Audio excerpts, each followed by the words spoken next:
महाराज की जय हो। राज दरबार में एक ज्योतिषी ने आके गुहार लगाई। महाराज, मैं आपका भूत और भविष्य सब कुछ जानता हूं, आज्ञा हो तो बताऊं। महाराज कहने लगे, ये पाखंड कहीं और जाके करना।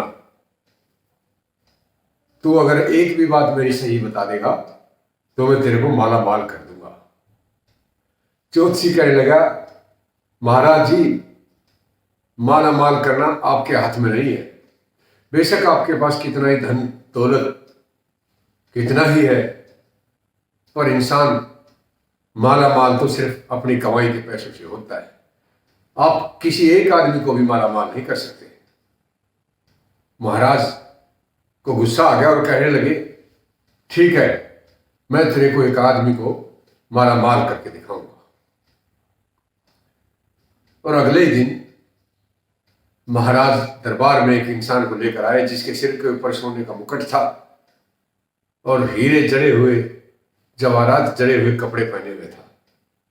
ज्योतिषी उसे देखकर हंसने लगा, कहने लगा, महाराज, ये 5 गली छोड़ के माली को पकड़ के ला रहे हो आप, और इस माली को ये मुकुट सिर पे धर देने से और ये कपड़े पहनाने देने से ये कोई अमीर थोड़ा बन जाएगा। आज तो आप इसको दे दोगे, माला माल होने के लिए तो सारी जिंदगी चाहिए। एक बार धन देने से थोड़ा ना कोई माला माला हो जाता है। अरे गरीब आदमी के ऊपर क्यों अपने ये उधार के कपड़े लाद रखे। महाराज को बड़ा आश्चर्य हुआ, है इसको कैसे पता लगा कि ये गरीब माली है और 5 गलियां छोड़कर उधर रहता है। महाराज, मैं तो थोड़ा बता रहा हूं, मैं तो बहुत कुछ बता सकता हूं। आप किसी एक भी आदमी को धनी नहीं बना सकते। अपनी मेहनत और अपनी कमाई से आदमी धनी बनता है। अच्छा, और राजा ने जिद लगा ली। अगले दिन उसी माली को फिर दोबारा बुलाया और उसको एक चिट्ठी लिखकर दे दी और कहा, यहां से 50 कोस की दूरी पर जो राजा है वो मेरा अच्छा दोस्त है और तुझे ये चिट्ठी उस राजा को देकर आनी है। माली राजा की आज्ञा का पालन करते हुए उस चिट्ठी को लेके चल पड़ा। 10 कोस, 20 कोस, 30 कोस, 40 कोस, थक गया। 5 दिन हो गए चलते चलते। एक मंदिर में शरण ले ली। रात को थका आ रहा था। सुबह सुबह विचार बदल गए कि राजा ने मेरे को कहां फंसा दिया। मुझे क्या लेना देना चिट्ठी से, अपना बगीचा बनाऊंगा और अपने पौधे कलम लगा लगा कर बेचूंगा। ये कहां चक्कर में पड़ गया।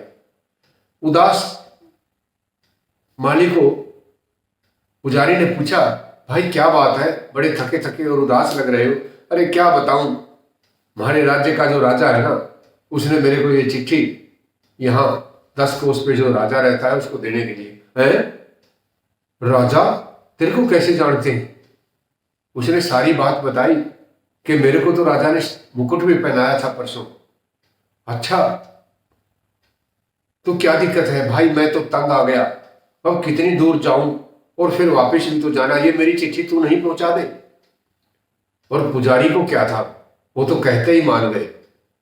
अरे इतने बड़े राजा का संदेश तुम्हें देने का मौका मिला है, अब तुम मुझे देना चाहते हो? ठीक है ठीक है, आप चिंता मत करो, निश्चिंत होकर जाओ, ये चिट्ठी मैं महाराज को जरूर पहुंचा दूंगा। और वो चिट्ठी देकर माली वापस आ गया। उधर वो पुजारी चिट्ठी लेकर अगले दरबार में जाकर क्या देखता है, दरबार सजा हुआ था। पुजारी ने जाकर चिट्ठी दी। महाराज ने चिट्ठी खोलकर देखी तो उसमें लिखा था, ये जो इंसान मैं आपके पास भेज रहा हूं चिट्ठी देकर, ये बहुत ही काबिल इंसान है। मैं चाहता हूं इसको 300-400 गांव आप गिफ्ट करें और इसके गुणों को देखते हुए मेरी तो ये राय है, आप अपनी बेटी की शादी इसके साथ कर सकते हैं, हमेशा सुखी रखेगा। चिट्ठी पढ़कर दोस्त राजा ने उसे बहुत सारे गांव पुजारी को दान में दे दिए और पुजारी के साथ अपनी पुत्री का विवाह भी कर दिया। उधर वो माली वापस जाके अपने बगीचे में कलम चढ़ाने का काम कर रहा था। उधर से राजा की सवारी देख गुजरी तो उसने देखा, अरे ये क्या, ये मूर्ख तो यहीं लगा हुआ है। उसने बुलाकर पूछा, क्या चिट्ठी देकर नहीं आए? हाथ जोड़कर खड़ा हो गया, महाराज चिट्ठी तो आपकी पहुंच गई, मैं 40 किलो कोस तक तो गया था, उसके बाद बहुत थक गया था। अरे मूर्ख, मैंने तेरे को बोला था कि ये चिट्ठी देकर आनी है। और राजा को बहुत गुस्सा आया, पर अपने गुस्से को महाराज इसलिए पी गए कि मुझे उस ज्योतिषी को ये दिखाना है कि मैं किसी भी आदमी को माला माल कर सकता हूं। और अगले ही दिन उसे दरबार में बुलाया गया। माली की घरवाली किसी अनहोनी से डरी हुई थी। माली को भेजते वक्त उसने कहा, जाकर दरबार में माफी मांग लेना, नहीं तो तेरा सर कलम कर दिया जाएगा। इतना बड़ा अपराध, तेरे को महाराज ने चिट्ठी दी थी और तू किसी और को देकर आ गया। गिड़गिड़ाता हुआ माली दरबार में पहुंचा और राजा ने उसे माफ कर दिया। पर राजा कहां मानने वाले थे। राजा ने उसे एक जमीन का टुकड़ा दान में दे दिया और कहा, ठीक है, अगर तुम नहीं चाहते कि मैं जो कहूं वो काम करो, कोई बात नहीं, मैं तुम्हें माफ करता हूं और भागो यहां से। माली जान बचाकर भागा और एक जमीन का टुकड़ा उसे बख्शीश के रूप में दे दिया गया। अब तो माली और भी लगन से काम करने लगा। उसने तरबूज की खेती की। क्या देखता है, इतना बढ़िया फल इस बार आया कि माली की घरवाली ने उसे समझाया, भले आदमी, सिर्फ माफी से नहीं, तू राजा के दरबार में जाकर उन्हें उपहार भेंट करके आ और जो सबसे बढ़िया तरबूज है वो लेकर जा। अब माली सिर पे तरबूज रख के दरबार में पहुंच गया। महाराज, आपके दी हुई जमीन पर मैंने मेहनत की और ये देखिए, मैं आपके लिए एक तरबूज खरीद बना पका हुआ लेकर आया हूं।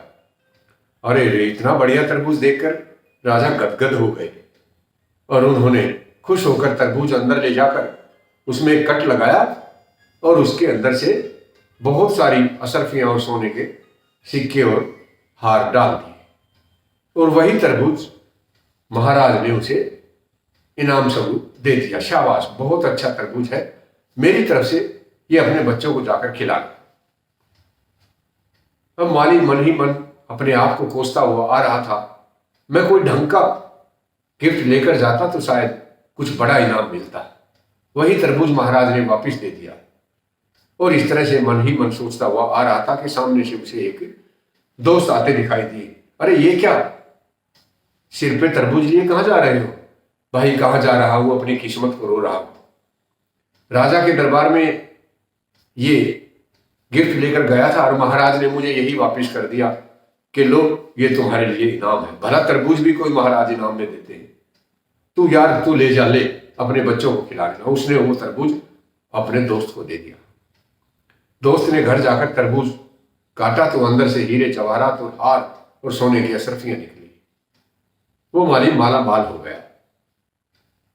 दोस्त माली भले ही माला माल हो गया, पर वो अभी भी गरीब का गरीब ही था।